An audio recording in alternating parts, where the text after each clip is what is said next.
السلام علیکم نحمده ونصلي على رسوله الكريم اما بعد فاعوذ بالله من الشيطان الرجيم بسم الله الرحمن الرحيم رب اشرح لي صدري ويسر لي امري واحلل عقدة من لساني يفقهوا قولي اللهم ارنا الحق حقا وارزقنا اتباعه وارنا الباطل باطلا وارزقنا اجتنابه آمین یا رب العالمین۔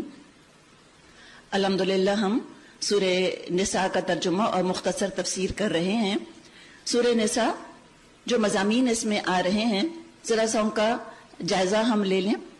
شروع ہی جس مضمون سے ہوا اس میں یتامہ کا ذکر آیا اور خواتین کا۔ دراصل یہ معاشرے کے چند کمزور طبقات ہیں جن کا ذکر کیا گیا، ان کے حقوق کی بات اس میں کی جا رہی ہے سورہ نساء میں۔ پھر ہم ساتھ ساتھ کچھ یہ چیزیں بھی دیکھیں گے کہ جو اسلام کا ایک جو ڈائنامک کانسیپٹ ہے، اسٹیٹک کانسیپٹ نہیں، اسلام ایز اے مذہب نہیں، اسلام is a way of life. جب اسلام کو امپلیمنٹ کرنے کے لیے، نافذ کرنے کے لیے عملی طور پہ پریکٹیکلی جدوجہد ہوگی تو جو حالات اس میں بدلیں گے، جو ڈائنامزم آئے گا، تو بدلتے حالات میں اللہ تعالیٰ نے کچھ ہمیں اس میں ہدایات دی ہیں۔ ہو سکتا ہے آپ جب ان ہدایات پر سے گزریں تو آپ پوری طرح ان کو سمجھ نہ سکیں۔ دراصل تھیوریٹیکل طور پہ سمجھنے والی چیزیں وہ ہدایات نہیں ہیں، عملی طور پہ جب وہ صورتحال پیش آئے گی تو جو بھی فوج کا سپہ سالار کمانڈر ان چیف ہوگا یا جو اسلامی مملکت کا سربراہ ہوگا، وہ حالات کو دیکھتے ہوئے ان آیات کی روشنی میں کوئی نہ کوئی فیصلہ کرے گا۔ تو جب حالات ہوں گے، جب انشاءاللہ تعالیٰ دیکھیں گے، ہدایات اللہ نے ہمیشہ کے لیے دے دی ہیں، گائیڈ لائنز دے دی ہیں۔ ساتھ ہی ساتھ ہم دیکھیں گے کہ کیا کرو، اللہ رسول کی اطاعت کرو۔ خاص طور پہ سورہ نساء میں رسول صلی اللہ علیہ وسلم کی اطاعت کی پرزور تاکید آئی ہے۔ آپ کو حکم بنایا گیا، جو آپ کی لیجسلیٹو حیثیت ہے اس کو واضح کیا گیا۔ کیا نہ کرو یہ بھی بتا دیا گیا۔ غیر مذاہب کو تم اپنے لیے نمونہ مت بنا لو، تم ان کے فالوور مت بن جاؤ، تم ان سے جذباتی دلی لگاؤ مت رکھنا، ان کو رول ماڈل اپنے لیے مت بنانا۔ اچھا سلوک کرو، معاملات کرو، مواسات کرو، مدارات کرو، لیکن دلی تعلق، دلی دوستی کہ وہ اچھے برے میں تمہارے رازدار بن جائے، یہ نہ کرنا۔ وہ تو اللہ سے تم محبت کرتے ہو، رسول کو مانتے ہو، جو تمہارے پیارے رسول کو نہیں مانتے وہ تم کو دل سے پیارے نہیں ہو سکتے۔ ہاں دنیا گزارنے کے لیے تم ان سے تعلق نبھاؤ، کوئی حرج نہیں۔ یہ مختصر ایک خاکہ ہے سورہ نساء کے مضامین کا۔ آیت 22 دیکھیے، فرمایا وَلَا تَنْكِحُوا مَا نَكَحَ آبَاؤُكُم مِّنَ النِّسَاءِ إِلَّا مَا قَدْ سَلَفَ، اور جن عورتوں سے تمہارے باپ نکاح کر چکے ہوں ان سے ہرگز نکاح نہ کرو مگر جو پہلے ہو چکا سو ہو چکا۔ یہ قرآن کا انداز الا ما قد سلف کہ گڑھے مردے اب مت اکھیڑو، ماضی کو مت چھیڑو، گزری ہوئی غلطیوں کو بس تم اب دفن کر دو، اور جو ہو چکا وہ ہو چکا۔ جیسے ہم نے سورہ آل عمران میں بھی دیکھا تھا، you can not rewrite the past, you can not rewind the past, جانے دو اس کو، اب اس کے ریپرکشنز نہیں دیکھو، ہدایت تمہارے پاس آ گئی، اب یہاں سے تم اپنا معاملہ درست کر لو۔ تو یہ صحیح ماں سے تو کوئی نکاح نہ کرتا تھا، لیکن سوتیلی ماں سے وہ کر لیا کرتے تھے۔ عرب معاشرے میں بھی اس کو نکاح مقت کہا جاتا تھا، گندا نکاح، برا نکاح۔ فرمایا انہو کان فاحشۃ ومقتا وساء سبیلا، در حقیقت یہ ایک بے حیائی کا فعل ہے، ناپسندیدہ ہے اور برا چلن ہے۔ تم پر حرام کی گئیں تمہاری مائیں، بیٹیاں، بہنیں، پھوپھیاں، خالائیں، بھتیجیاں، بھانجیاں، اور تمہاری وہ مائیں جنہوں نے تم کو دودھ پلایا ہو، اور تمہاری دودھ شریک بہنیں۔ یعنی ذکر آ رہا ہے کچھ نسب کے رشتوں کا۔ 7 رشتے نسب سے حرام ہوتے ہیں، 7 رشتے رضاعت سے حرام ہوتے ہیں، اور 4 رشتے سسرال کی وجہ سے حرام ہو جاتے ہیں، یعنی ان سے نکاح نہیں کیا جا سکتا۔ وَأُمَّهَاتُ نِسَائِكُمْ، اور تمہاری بیویوں کی مائیں یعنی تمہاری ساسیں، اور تمہاری بیویوں کی لڑکیاں جنہوں نے تمہاری گودوں میں پرورش پائی ہے، ان عورتوں کی لڑکیاں جن سے تمہارا تعلق زنا و شو یعنی تم جن سے میرج کنزیومیٹ کر چکے، تعلق قائم ہو چکا ہو، ورنہ اگر صرف نکاح ہوا ہو اور تعلق زنا و شو نہ ہوا ہو تو انہیں چھوڑ کر ان کی لڑکیوں سے نکاح کر لینے میں تم پر کوئی مواخذہ نہیں، اور تمہارے ان بیٹوں کی بیویاں جو تمہاری صلب سے ہوں، اور یہ بھی تم پر حرام کیا گیا کہ ایک نکاح میں 2 بہنوں کو جمع کرو، الا ما قد سلف، مگر جو پہلے ہو گیا سو ہو گیا، ان اللہ کان غفور رحیما، اللہ بخشنے والا اور رحم فرمانے والا ہے۔ 5واں پارہ، والمحصنات من النساء الا ما ملکت ایمانکم کتاب اللہ علیکم، اور وہ عورتیں بھی تم پر حرام ہیں جو کسی دوسرے کے نکاح میں ہوں، البتہ ایسی عورتیں اس سے مستثنا ہیں جو جنگ میں تمہارے ہاتھ آئیں۔ یہ اللہ کا قانون ہے جس کی پابندی تم پر لازم کر دی گئی ہے۔ ان کے ماں سوا جتنی عورتیں ہیں انہیں اپنے اموال کے ذریعے سے حاصل کرنا تمہارے لیے حلال کر دیا گیا۔ تو شادی میں کون خرچہ کرے گا بتائیے؟ لڑکی کے ابا؟ کیا لڑکی کے بھائی کڈنی بیچ کے بہن کے لیے جہیز بنائیں گے؟ کیا لڑکی کے والدین جو ہیں وہ بڑی بڑی دعوتیں کھلائیں گے قرضے اٹھا اٹھا کر؟ مال کس کو خرچ کرنا ہے؟ اللہ کس سے مخاطب ہے؟ مردوں سے۔ ٹوٹل مرد کی رسپانسبلٹی ہے شادی کے اخراجات اٹھانا اور شادی کے بعد کے اخراجات اٹھانا۔ جب ہم نے کچھ ملغوبہ سا بنایا، ہم نے آدھے دین کو مانا آدھے دین کو نہ مانا، تو ہماری لڑکیوں نے یہ دیکھا کہ واہ، جہیز بھی ہم لے کر آئے تو بھی ہمارے گھر والے گھٹیا، ہمیں مہر کوئی نہیں مل رہا، ہمارے گھر والوں کی اپنی کوئی حیثیت نہیں ہے، دیا سب کچھ میری امی نے، بیڈ میری امی نے دیا، میری ساس کو جوڑا اور نندوں کو جوڑا بھی میری امی نے دیا، میرے ہسبینڈ نے جو سوٹ اس وقت پہنا ہوا ہے وہ بھی میرے امی ابو نے دیا، تب بھی میرے گھر والے اچھے نہیں ہیں، اور میرے امی ابو کو اتنی مشکل اٹھا کے مجھ کو اتنا ڈھیر جہیز دینا پڑا۔ ان کو ریزنٹمنٹ آئی، کس کے خلاف؟ اسلام کے خلاف۔ ریئلائز نہیں کیا انہوں نے کہ اسلام نے تو یہ نہیں کہا، یہ تو ہم نے جب غیر مذاہب کی ملاوٹ کر لی اپنی اتنے خوبصورت پیور دین میں، جب اس کی پیورٹی ہم نے برقرار نہ رکھی تو ایسی شکل بن گئی کہ جو کسی کو بھی قابل قبول نہیں۔ اور اگر ہم نے کسی خاص مذہب والوں کو راضی کرنے کے لیے ان کی رسمیں اپنے دین میں شامل کری تو کیا ہوا؟ نہ خدا ہی ملا، نہ وصال صنم، نہ ادھر کے رہے نہ ادھر کے رہے، نہ ہی اللہ ہم سے راضی ہے اور نہ ہی دنیا کی مختلف قومیں ہم سے راضی ہیں۔ جس عزت کی تمنا میں ہم ان کی پیروی کرتے رہے وہ عزت بھی ہمارے ہاتھ نہ آئی۔ دیکھیے پھر وہی انداز، آپ نے سورہ بقرہ سے یہ انداز دیکھا ہے، اللہ تعالیٰ ڈائریکٹ مردوں کو مخاطب کر رہا ہے، on behalf of whom? You and me, ہم عورتوں کے بہاف پر۔ اللہ کہہ رہے تم مت مانگو اپنے حق، میں تمہارے حقوق کے بارے میں ان کو خبردار کر رہا ہوں۔ اب تک خواتین پر کوئی ذمہ داری نہیں ڈالی گئی، اب آگے آئے گی، تو اب تیار رہیں، مضمون ذہن میں رہے۔ اور کیا ذمہ داری ہے مردوں کی؟ کیا کرنا ہے؟ محسنین، ان کو بیویوں کی حفاظت کرنی ہے، اس کو مینٹلی پروٹیکٹ کرنا ہے، اس کو سائیکولوجیکلی پروٹیکٹ کرنا ہے، ایموشنل پروٹیکشن اس کو دینی ہے، اس کی جسمانی حفاظت کرنی ہے، اس کی ضروریات کا پروویژن ہے، اس کی ضروریات پوری کرنی ہے، کوئی صلاحیت اس کے اندر ہے اس کو پروان چڑھانے کا، اس کو بھرپور موقع دینا ہے۔ کنیز نہیں لا رہے، پارٹنر لا رہے ہو، عزت کرو، تمہارا گھر بسا رہی ہے، تمہاری اگلی نسلوں کو اپنی گود میں پروان چڑھانے والی ہے، تم اس کو چیریش کرو، اس کو نرش کرو، سسٹین کرو، مینٹین کرو، حفاظت کرو، ان پروٹیکٹڈ فیل نہ کرے۔ محسنین غیر مصافحین، آزاد شہوت رانی نہ کرنے لگو۔ پھر جب تم ازواجی زندگی کا لطف ان سے اٹھاؤ تو اس کے بدلے ان کے مہر بطور فرض، اجورہن فریض، فرض کے طور پہ ان کے مہر ان کو دے دو۔ البتہ مہر کی قرارداد ہو جانے کے بعد آپس کی رضامندی سے تمہارے درمیان اگر کوئی سمجھوتا ہو جائے تو اس میں کوئی حرج نہیں۔ سمجھوتا ہو جائے یعنی کہ بیوی کہے کہ مجھ کو تو آپ جیسا اتنا پیارا تارا، اتنا پیارا ہیرا مل گیا، مجھے کسی چیز کی ضرورت نہیں ہے، آپ نہ بھی دیں مہر تو کوئی بات نہیں، تو نہ دے میاں۔ یا میاں بیوی سے کہے کہ تمہارا مہر تو میں نے 32 روپے 4 آنے رکھا تھا اور اب تو تکا بھی اس میں نہیں آتا، اتنی اچھی تم اتنا بڑا ایسٹ میرے لیے بنی ہو، میں تم کو 50 لاکھ مہر دوں گا بجائے 32 روپے 4 آنے کے۔ تو آپ بھی کہہ دیں کہ ٹھیک ہے، صدقتا یا سیدی، سچ کہا آپ نے میرے سردار، آپ بھی خوشی خوشی لے لیجئے، لیکن فیما تراضیتم، آپس کی رضامندی ہونی چاہیے، ون سائیڈ افیئر نہیں ہے۔ ان اللہ کان علیما حکیما، اللہ علیم اور دانا ہے۔ اور جو شخص تم میں سے، اے مردو جو تم میں سے اتنی مقدرت نہ رکھتا ہو کہ خاندانی مسلمان عورتوں سے نکاح کر سکے، کیوں؟ اس لیے کہ خاندانی مسلمان عورت کا مہر زیادہ ہوا کرتا تھا، یہ تم اتنا افورڈ نہیں کر سکتے۔ آج کیا ہوتا ہے، کبھی مردوں کو فکر ہوتی ہے کہ ہم اعلیٰ خاندان کی لڑکی لا سکتے ہیں کہ نہیں؟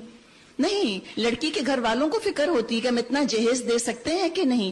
کس نے ظلم کیا ہے؟ یہ ہم نے، رسم کے نام پہ. رسم کتنی بھی نامعقول ہو، کتنی بھی ظالمانہ ہو، چونکہ رسم ہوتی ہے ہم کوشچن نہیں کرتے. دین کی تعلیمات کتنی بھی کامن سینس والی ہوں، کتنے بھی معقول ہوں، چونکہ ہمارے کلچر سے ٹکرا رہی ہوتی ہیں اور کلچر بھی ہمارا نہیں اڈاپٹڈ، تو ہم اس اڈاپٹڈ سوتیلے بچے کے لیے ہم اپنے پیارے دین کو چھوڑ بیٹھتے ہیں. تو پھر کہا کہ اگر تم نہیں افورڈ کر سکتے ایسی عورت تو کیا کرو؟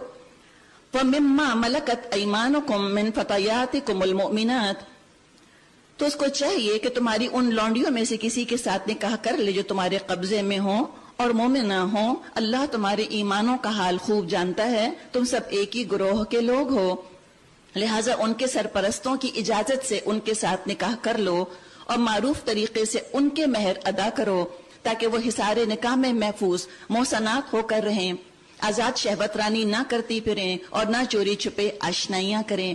پھر جب وہ حصار نکاح میں محفوظ ہو جائیں اس کے بعد کسی بدچلنی کی مرتکب ہوں تو ان پر اس سزا کی بنسبت آدھی سزا ہے جو خاندانی عورتوں کے لیے مقرر ہے. یہ سہولت تم میں سے ان لوگوں کے لیے پیدا کی گئی ہے جن کو شادی نہ کرنے سے بندے تقوی کے ٹوٹ جانے کا اندیشہ ہو، لیکن اگر تم صبر کرو تو یہی تمہارے لیے بہتر ہے. واللہ غفور الرحیم، اللہ بخشنے والا اور رحم فرمانے والا ہے. اللہ چاہتا ہے تم پر ان طریقوں کو واضح کر دے اور انہی طریقوں پر تم کو چلائے جن کی پیروی تم سے پہلے گزرے ہوئے صلحاء کرتے تھے. وہ اپنی رحمت کے ساتھ تمہاری طرف متوجہ ہونے کا ارادہ رکھتا ہے. واللہ علیم حکیم، اللہ علیم بھی ہے اور دانا بھی. واللہ یرید ان یتوب علیکم، ہاں اللہ تو تم پر رحمت کے ساتھ توجہ کرنا چاہتا ہے. وَيُرِيدُ الَّذِينَ يَتَّبِعُونَ الشَّهَوَاتِ، مگر جو لوگ خود اپنی خواہشات نفس کی پیروی کر رہے ہیں وہ یہ چاہتے ہیں ان تمیلوا میلا عظیما، کہ تم راہ راست سے ہٹ کر دور نکل جاؤ. یرید اللہ ان یخفف عنکم وخلق الانسان ضعیفا، اللہ تم پر سے پابندیوں کو ہلکا کرنا چاہتا ہے کیونکہ انسان کمزور پیدا کیا گیا ہے. مختصراً بات کچھ کنیزوں کے اوپر کر لیتے ہیں. اگین نان ایشو، لیکن اس کو بہت بڑا ایشو بنا لیا. تقوی بہت بڑا ایشو ہے، اس کی فکر نہیں. عورتوں کے حقوق میں سے بہت بڑا حق یہ ہے کہ ایک مرد ایک عورت سے شادی کرے. بڑا ظلم ہے عورت کے اوپر کہ دو مرد آپس میں شادی رچا لیں، تو پوٹینشلی تو 8 عورتوں کا انہوں نے حق مار لیا. یہ ہے دراصل ظلم. ہومو سیکشوالٹی ہے، بہت بڑا جرم بھی ہے اور ظلم بھی. غلامی کے بارے میں چند چیزیں، اس لیے کہ لگتا ہے کہ ساری اسلامی تعلیمات جو ہیں وہ 2 چیزوں کے گرد گھوم رہی ہیں. ایک تو کنیزوں کا معاملہ، ان سے جسمانی تعلق، اور دوسرے 4 شادیاں اور چند ایک اور خواتین والے ایشوز. مختصراً بات یہ ہے کہ اسلام نے غلامی کو انٹروڈیوس نہیں کیا، بلکہ غلامی چلتی چلی آ رہی تھی. اسی طرح اسلام نے آتے ہی سب سے پہلے غلامی کو بین نہیں کیا. غلام کیسے تھے؟ جیسے کہ آج آپ سٹاکس لیتے ہیں یا آپ کہیں اپنا انویسٹمنٹ کرتے ہیں.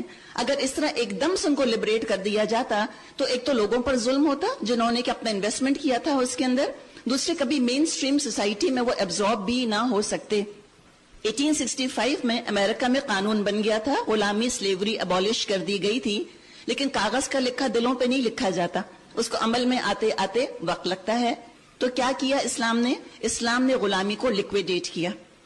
دوسری چیز یہ کہ رفتہ رفتہ اصطلاحات آئیں، ان کا درجہ بلند کیا گیا. احادیث میں تاکید آئی جو خود کھاؤ ان کو کھلاؤ، جو خود پہنو ان کو پہناؤ، کام زیادہ ہو جائے ان کا ہاتھ بٹاؤ. بہت سے گناہوں کے کفارے کے طور پہ غلام آزاد کرنے کی ترغیب دی گئی. بہت بڑی نیکی کے غلام آزاد کرو.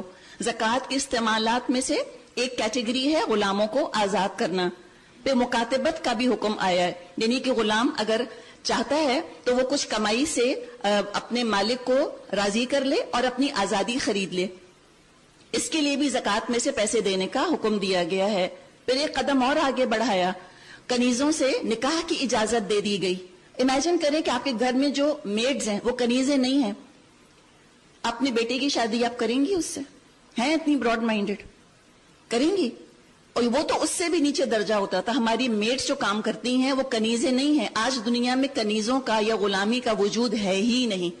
یہ معلق ہے، سسپینڈڈ ہے اس وقت. لیکن ہم کبھی نہ کریں. آپ سوچیں اس زمانے میں آپ صلی اللہ علیہ وسلم نے اور قرآن نے یہ کہا کہ تم اپنی کنیزوں سے شادی چاہو تو کر سکتے ہو، انہرڈ آف چیز تھی.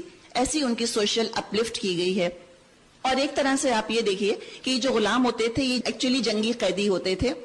اب ایک طرح سے پوسٹ وار ریکنسٹرکشن پلان ہے جو کہ اسلام دے رہا ہے، بہت ہیومین، بہت انسان دوست. جب اس طرح پرزنرز آف وار آتے ہیں اور خاص طور پر خواتین کا کیا حال ہوتا ہے وہ تو کسی بھی بیان کا محتاج نہیں ہے.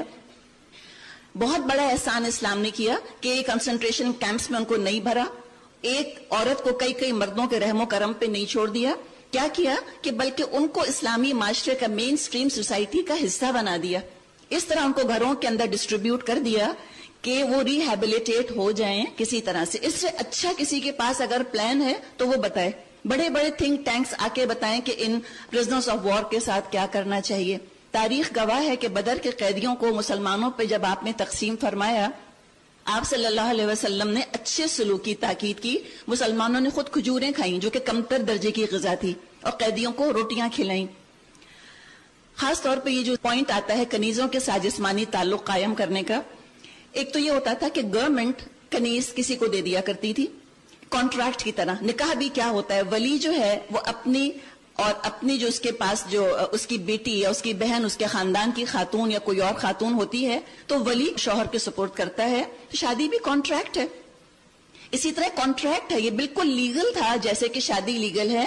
اسلام تو زنا کو روکنے آیا ہے. نعوذ باللہ کیا اسلام زنا کا حکم دے گا؟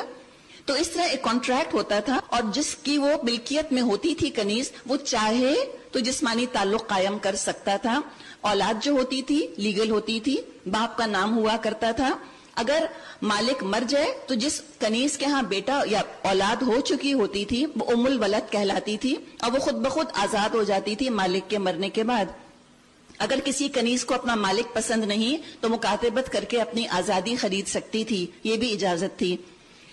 دوسرے، ہمیں تصور یہ آتا ہے، ازمپشنز ہم نے شامل کر لیے کہ جتنی قیدی خواتین آتی ہوں گی، جتنی کنیزیں ہوتی ہوں گی، انتہائی سیڈکٹیو، انتہائی گلیمرس، نکول کڈمن یا اینجلینا جولی لوکا لائکس ہوں گی ساری کی ساری، کہ ہمارے دلوں پر سانپ لوٹیں ان کو دیکھ کر کہ ہے اتنی حسین. آپ بتائیں آپ کی میڈز میں سے ہیں کوئی ایسی ہالی ووڈ ایکٹریسز لوکا لائکس؟ وہ نہیں ہیں. تو ہم نے کیوں فرض کر لیا کہ ساری ایک سے ایک حسین، خوبصورت اور 18 سال کی حسینائیں عالم ہوتی ہوں گی؟ بوڑھی بھی ہوتی تھی، ادھیڑ عمر کی بھی ہوتی تھی، زخمی بھی ہوتی تھی. بعض دفعہ یہ ہوتا تھا کہ جن کے حصے میں کوئی کنیز آتی تھی وہ بیٹیوں کی طرح ٹریٹ کرتے تھے، بعض دفعہ ماؤں کی طرح بڑی عزت سے رکھا کرتے تھے، بعض خالی گھر کے کام کاج کروا لیا کرتے تھے. کوئی ضروری نہیں تھا کہ وہ ہر ایک جو ہے جس کے پاس جو کنیز آئے وہ اسے جسمانی تعلق ضرور ہی قائم کرے. اور یہ بھی ہم نے فرض کر لیا کہ ہر کنیز کو اپنا مالک بہت ہی زہر لگتا ہوگا، ہرگز وہ اٹریکٹ نہ ہوتی ہوگی اس کی طرف. کیا پتا اس کی اپنی بھی خواہش ہو کہ میرا مالک اتنا اچھا ہے، جسمانی تعلق قائم کر کے مجھے پروٹیکٹ کر رہا ہے، الحمدللہ. اور ابھی جیسے ہم نے بات کی، اگر نہیں پسند مالک، مکاتبت کر لے، آزادی اختیار کر لے، نو ایشو.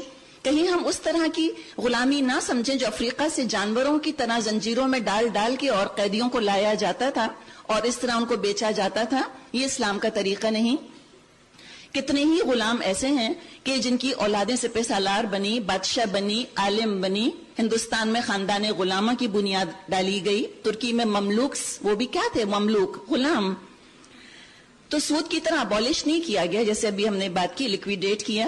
عمر رضی اللہ عنہ جب بیت المقدس فتح کرنے کے لیے گئے، ایک ہی اونٹ تھا اور ایک خود تھے اور ایک ان کا غلام تھا. جب بیت المقدس میں داخل ہو رہے تھے تو اس وقت غلام کی باری کا وقت تھا کہ وہ اونٹ پر سوار ہوگا. اس طرح فاتح کی حیثیت سے بیت المقدس میں داخل ہوئے کہ اونٹ کی نکیل عمر نے پکڑی ہوئی تھی اور اونٹ کے اوپر غلام سوار تھا. یہ ہے وہ انداز، وہ غلامی نہیں کہ ہنٹر مارے جائیں اور زنجیروں میں ان کو بند رکھا جائے. اس پہ بہرحال کیسٹ بھی موجود ہے، آپ چاہیں تو انشاءاللہ اس سے بھی فائدہ اٹھا سکتی ہیں. آگے فرمایا، ترجمہ ہے، اے لوگوں جو ایمان لائے ہو، آپس میں ایک دوسرے کے مال باطل طریقوں سے مت کھاؤ، لین دین ہونا چاہیے آپس کی رضامندی سے. وَلَا تَقْتُلُوا أَنفُسَكُمْ، اور اپنے آپ کو قتل مت کرو. دیکھیں جب معاشی تقسیم خطرناک ہو جاتی ہے یا اس میں بے انصافی ہونے لگتی ہے، ظلم ہونے لگتا ہے، تو معاشرے میں خودکشی بھی بہت بڑھ جاتی ہے، قتل اور غارت گری بھی بہت بڑھ جاتی ہے. تو یہاں پر منع کیا گیا کہ ایسے حالات مت بناؤ. اتنا ایکسپلائٹیٹو سوسائٹی تمہاری نہیں ہونی چاہیے کہ لوگوں کے لیے زندہ رہنا دوبار دشوار ہو جائے. یہ نہ کرو. اور دوسرے خودکشی کو بھی روکا گیا ہے. جیسے کسی اور کو قتل کرنا حرام ہے، ایسے اپنی جان لینا بھی حرام ہے. ان اللہ کان بکم رحیما، یقین مانو اللہ تم پر مہربان ہے. جو شخص ظلم اور ذاتی کے ساتھ ایسا کرے گا اس کو ہم ضرور آگ میں جھونکیں گے، اور یہ اللہ کے لیے کچھ مشکل نہیں. اگر تم بڑے بڑے گناہوں سے پرہیز کرتے رہو جن سے تم کو منع کیا جا رہا ہے تو تمہاری چھوٹی موٹی برائیوں کو ہم تمہارے حساب سے ساقط کر دیں گے. یعنی وضو کرنے سے، نماز پڑھنے سے، صدقہ خیرات کرنے سے صغیرہ معاف ہوتے چلے جاتے ہیں. وَنُدْخِلْكُمْ مُدْخَلًا کریما، اور تم کو عزت کی جگہ میں داخل کریں گے. وَلَا تَتَمَنَّوْا مَا فَضَّلَ اللَّهُ بِهِ بَعْضَكُمْ عَلَى بَعْضٍ، اور جو کچھ اللہ نے تم میں سے کسی کو دوسرے کے مقابلے میں زیادہ دیا ہے اس کی تمنا مت کرو. ایک اصول ہے، اگر اس کو سائیکالوجی میں شامل کر لیا جائے اور اسلامک سائیکالوجی کو آگے پڑھایا جائے تو بہت فائدہ ہو سکتا ہے. احساس محرومی، احساس کمتری اور رقابت اور جیلسیز اور یہ envy کیوں ہوتی ہے؟ اس کے پاس یہ، میرے پاس یہ نہیں. اللہ کی تقسیم پر انسان راضی نہیں ہوتا. اس کو بلو آنکھیں کیوں دیں، مجھ کو بلیک کیوں دیں، اس کو گورا رنگ کیوں دیا، میری سکن فلالیس کیوں نہیں ہے، وہ امیر کیوں ہے، اس کی بیٹی کی اتنی اچھی جگہ شادی کیوں ہو گئی، اس کو یہ ڈگری کیوں مل گئی، اس کے پاس اتنی اچھی نوکری، اتنا بڑا گھر کیوں ہے. اسی پر دل جل بھن کے کباب ہوتے رہتے ہیں. اللہ کی تقسیم پر راضی ہو جاؤ. جو اللہ کی تقدیر سے ٹکراتا رہتا ہے بدل تو کچھ نہیں سکتا، اپنا ہی نقصان کرتا ہے. تو انسان کو پیسفل کرنے والی چیز ہے. اس فضل کی تمنا مت کرو، جیلسی کا شکار مت ہو. اب آگے ذرا ذہنوں کو پریپئر کیا جا رہا ہے. اب جب سے سورہ بقرہ ہم نے جب سے قرآن شروع کیا پہلی دفعہ اب کچھ خواتین کی ذمہ داریاں بتائی جا رہی ہیں. فرمایا للرجال نصیب مما اکتسبوا، جو مردوں نے کمایا ہے اس کے مطابق ان کا حصہ ہے، اور جو کچھ عورتوں نے کمایا اس کے مطابق ان کا حصہ. کمائی سے مطلب یہ نہیں کہ جو عورت کما کر ٹیبل پہ رکھے گی اسی میں سے کھائے گی، اور جو مرد مرغی لے کر آئے گا اپنی مرغی وہ کونے میں منہ دے کر خود کھائے گا. دنیاوی کمائی کا ذکر نہیں. مراد ہے کہ as a moral agent, as a spiritual person وہ بالکل ایکول، بالکل برابر ہے مرد کے ساتھ. جو اپنے اعمال کمائے گی، جو اپنے اعمال کمائے گا اسی حساب سے معاملہ ہوگا. تم کیا کرو؟ بس اللہ من فضلی، ہاں اللہ سے اس کا فضل مانگتے رہو. کسی کی کوئی چیز اچھی لگی تم اللہ سے مانگو، جو اس کو دے سکتا ہے وہ تم کو بھی تو دے سکتا ہے. کیوں حسد کا شکار ہوتے ہو؟ اللہ سے مانگو، اللہ دینے والا ہے. ان اللہ کان بکل شیء علیما، یقیناً اللہ ہر چیز کا علم رکھتا ہے. اور ہم نے اس ترکے کے حقدار مقرر کر دیے ہیں جو والدین اور رشتہ دار چھوڑیں. اب رہے وہ لوگ جن سے تمہارے عہد و پیمان ہوں تو ان کا حصہ انہیں دو، یقیناً اللہ ہر چیز پر نگران ہے. الرجال قوامون علی النساء، مرد عورتوں پر قوام ہیں. کیوں ہیں؟ کیا ریزنٹ کرنے کی ضرورت ہے؟ لاکھ لاکھ میرے دل سے تو شکر ادا نکلتا ہے کہ میرے ابو نے میری حفاظت کی، مجھے کما کے کھلایا. اس کے بعد میرے شوہر نے میری حفاظت کی، مجھے کما کے کھلایا. ہم یہاں بیٹھی ہیں نا، کیا ہم کو سارے مردوں سے نفرت ہے؟ بتائیے. کیا آپ کو اپنے بھائی یا اپنے باپ یا اپنے چچا یا تایا اور ماموں اور اپنے بیٹے زہر لگتے ہیں؟ نعوذ باللہ. اتنے پیارے رشتے نہیں ہیں؟ اللہ نے کتنے سارے رشتوں میں عورتوں کو مردوں کے ساتھ جوڑا ہے. باپ کیسے بیٹیوں کو چاہتے ہیں، بھائی کیسے بہنوں کے ساتھ بیٹھ کے گفتگو کرتے ہیں، شوہر کیسے بیویوں کا خیال رکھتے ہیں. اور اچھے اور برے تو دونوں میں ہوتے ہیں. بری عورتیں بھی تو ہوتی ہیں تو برے مرد بھی ہوتے ہیں. تو اب یہاں بتایا کہ اللہ نے ذمہ داری ڈالی ہے عورتوں پر، ان کو قوام بنایا ہے. کیوں؟ بما فضل اللہ، اس لیے کہ اللہ کی یہ تقسیم ہے، اللہ نے یہ فضیلت دی ہے. یہ پھر آخرت کے درجوں کی بات نہیں کی جا رہی، یہ خاندان کے ادارے کی بات کی جا رہی ہے. ہیڈ تو بہرحال ایک ہی ہوگا. بعضکم علی بعض، اللہ نے بعض کو بعض پر فضیلت دی ہے. اور کیوں؟ اس لیے کہ مرد اپنے مال خرچ کرتے ہیں. مردوں کو کما کر لانا مشکل نہیں لگتا. مرد نہ کمائے تو اپنے آپ کو ناکارہ سمجھے.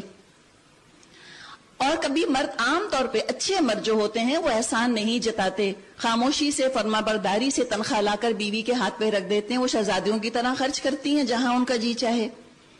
عورت کے لیے کمانا نیچرل نہیں ہے. اگر مرد گھر بیٹھا ہو، عورت کماتی ہو، 100 دفعہ احسان جتائے گی، میں کما رہی ہوں، میں کما رہی ہوں، تم تو گھر بیٹھے رہتے ہو. اس لیے کہ عورت کی فطرت میں نہیں ہے. یہ رول اورینٹیشن کسی نے